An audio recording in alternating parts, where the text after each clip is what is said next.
It's stupid. The same way Oz Cobb is fucking stupid. What's up, people? My name is Jeff. Today we are going to be reacting to The Penguin episode number 4. We are halfway through this series and it's starting to get really, really good. So of course, if you haven't watched Penguin episodes 1, 2, 3, and 4, you should probably do that. You should also probably watch my reactions to each and every episode before you get to this one, because I am going to be referencing them in my opinions throughout the series. So please feel free to do so in the top left part of your screen. I think this is the left side. I don't know why in the moment, I can't figure that out, but I'm pretty sure it is the left side. You'll know because you're gonna be the one clicking on that. Also, if you can, please make sure to like this video if you do like it. Feel free to drop your thoughts in the comments below, share it around with your friend, and subscribe so you don't miss another one of my reactions or any of the other superhero-based content that we have on this channel and so much more. Without further ado, let's get into Penguin episode number 4. So obviously in the last episode, we were left with this cliffhanger of Oswald and Sofia being cornered by the Falcones at gunpoint.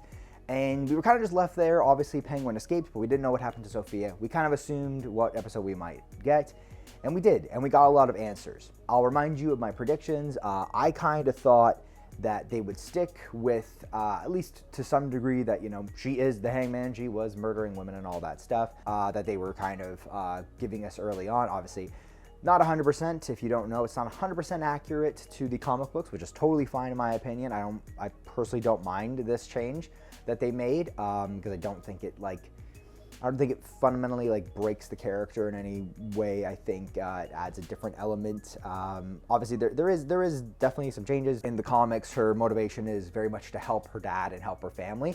But in this case, as we saw, her family very much betrayed her on so many levels, really a complete and utter violation of a human being in every way, shape, or form, which is why this episode was both so good and also so brutal to watch. It was honestly depressing at points. Just very, very tough to watch, personally. A lot of moments made me cringe. But as we know, the whole city of Gotham, and even her family to some extent prior to this episode, truly believes that she is the Hangman, that she murdered these women in cold blood or whatever, that she's a serial killer. And obviously a lot of this has to do with the attempted, I'm going to use this word for censorship reasons, the self-unaliving of her mom.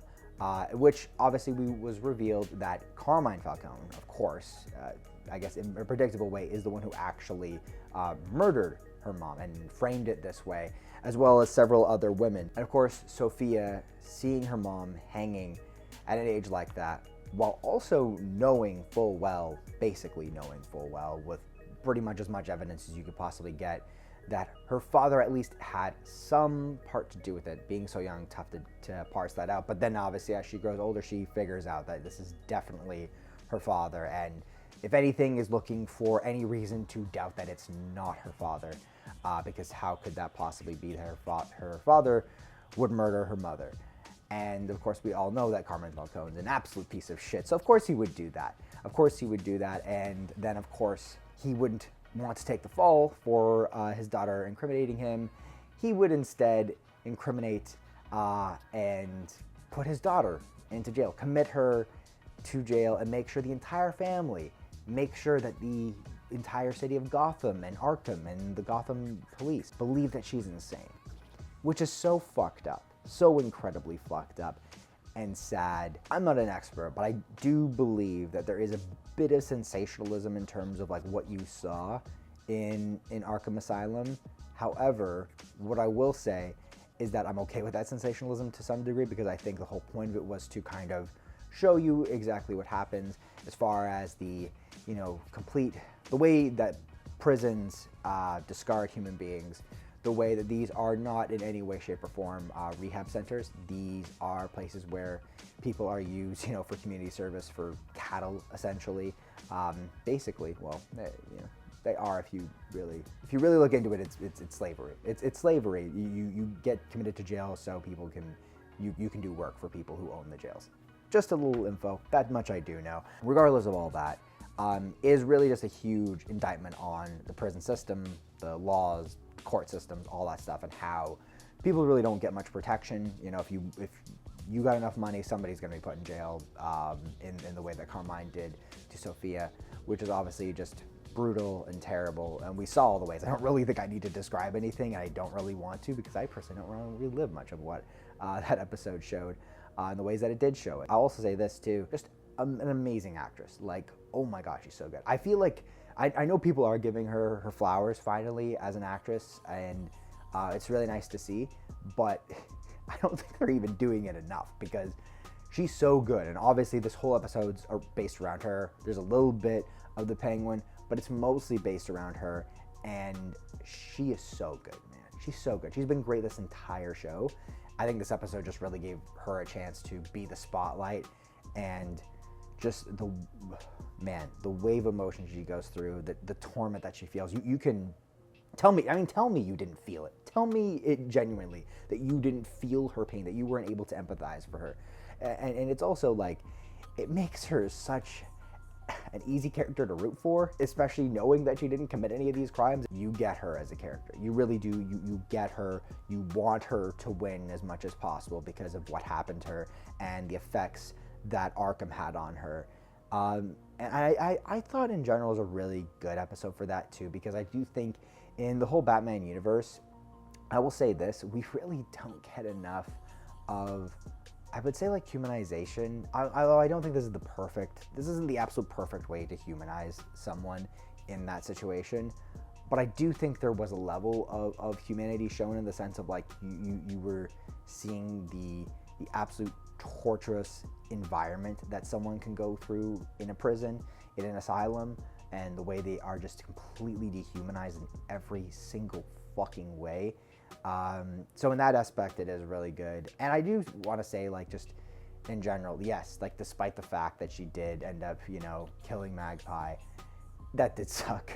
But it's like, it was just, it was the exclamation point on how insane, really, that this place drove her to, and for no fault of her own. And it's really sad to see it all, to be honest with you. And then obviously at the end, she's come back to her family and fully plans on getting revenge on all of them. And it looks like drugged them all to the point where I think they're just passed out, because VD woke up, and I don't think that she would just kill them like that. I think that would be silly. I think the way she has to get rid of them has to be a bit more practical than that. So it's going to be interesting to see how she does that in the coming episodes, how she takes over the Falcone family, which is another thing that interests me in the sense of this whole show, because it does seem like now that Penguin is kind of doing his own thing, and she's going to break up the Falcone crime family and the organization as a whole, it seems like he might be able to take some goons with him, and she'll be around, maybe, if they do bring the show back, for another season, which is really interesting to me. The other part that I guess we got to talk about too is the reason why Oz even kind of ratted her out to her father. I think obviously it's pretty clear that, we've seen from him that he's a pretty erratic guy. He's a pretty egotistical guy, and when you hurt his feelings, he's gonna get a little mad. He's a mad little baby sometimes. He throws a little tantrum, which is realistically what he did. Like, he literally just got mad because she talked down to him, which, was rude. Like, it was rude. It was not a nice thing to say to him.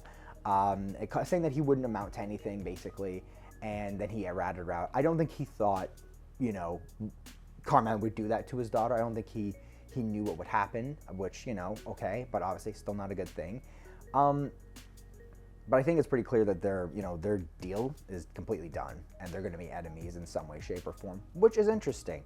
But I think it's pretty clear he didn't really intend to do anything super bad. He wasn't really thinking it through that way. I do think he was trying to get out from under her at some point. He was always going to try and do that.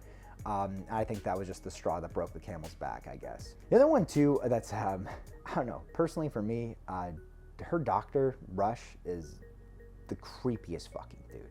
I know he's on her side and everything, and I get people might feel like, oh, he's like a little knight in shining armor, but honestly, she's so fucking right. All these men are bastards. They're all pieces of shit. They're so shitty to her. They all see her in, like, a weird way, because he also clearly sees her in this, like, creepy, dehumanized way, even, like, infantilizing her a little bit, like, oh, she's this poor, pathetic little thing. It's like, no, people fucking abused her and took advantage of her in a legal system and brutalized her. Like, what the fuck?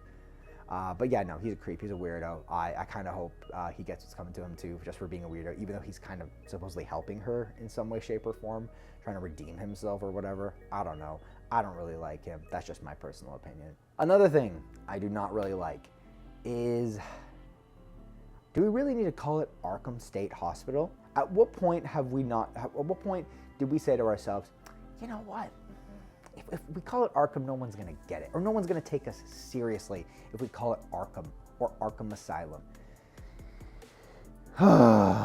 You guys need to get your heads out of your fucking asses on this one. I'm sorry. And I'm not talking to you as a viewer. I'm talking about studios with this shit, man. As a whole, top down, we just saw a little bit with, you know, the Joker 2 movie coming out and them also not taking this like seriously as a comic book, that it's being adapted from a comic book. It's the same way here. Like, they're just so fucking embarrassed that it's related to a comic book, which can be, you know, weird and just different. It is a different world, obviously, right, than TV with real life actors and everything. It's just different. Sure, okay, fine. But like, okay, if you're a studio, then don't make it about it then. No one has ever been like, fuck man, that Arkham name is so hokey. No, everyone thinks it's kind of a dope name. Everyone thinks it's a perfect name for what it is. And also, like, there's a huge fucking video game franchise that's based around Arkham with the name Arkham in every single one of the video game titles. No one has ever thought that, like, the naming convention of Arkham is stupid or weird or not realistic enough. It's fine and it's good the way it was. And I don't care if there has ever been a single comic book that has ever addressed it as Arkham State Hospital. It's stupid. The same way Oz Cobb is fucking stupid. We don't need to change the name of this shit. It does not add anything. It doesn't make it more realistic and grounded. What makes it more realistic and grounded is the way that you're generally portraying the show anyway, which I have also stated my gripes with. But that being said, another great episode, 2 back-to-back, liking the show a lot more. We're halfway through. It's gonna be interesting to see how they wrap it all up and what they do next. Personally, I am hoping to see some different angles from different characters because the show is moving very fast, and I wonder how they're going to draw other people into this. Because so far it has just mostly been the Penguin, Sofia, and a little bit of Vector, which is nice, but I think we need a little bit more of that. So I'm kind of hoping for that. And if you want to see that and more, well, please make sure to subscribe to this. Make sure you hit that bell so you don't miss another reaction. Like this video and share it with your friends. And of course, drop your comments below and let me know what you thought of this episode and what you think might happen in the next one. And then until then, I'll see you all in the next one.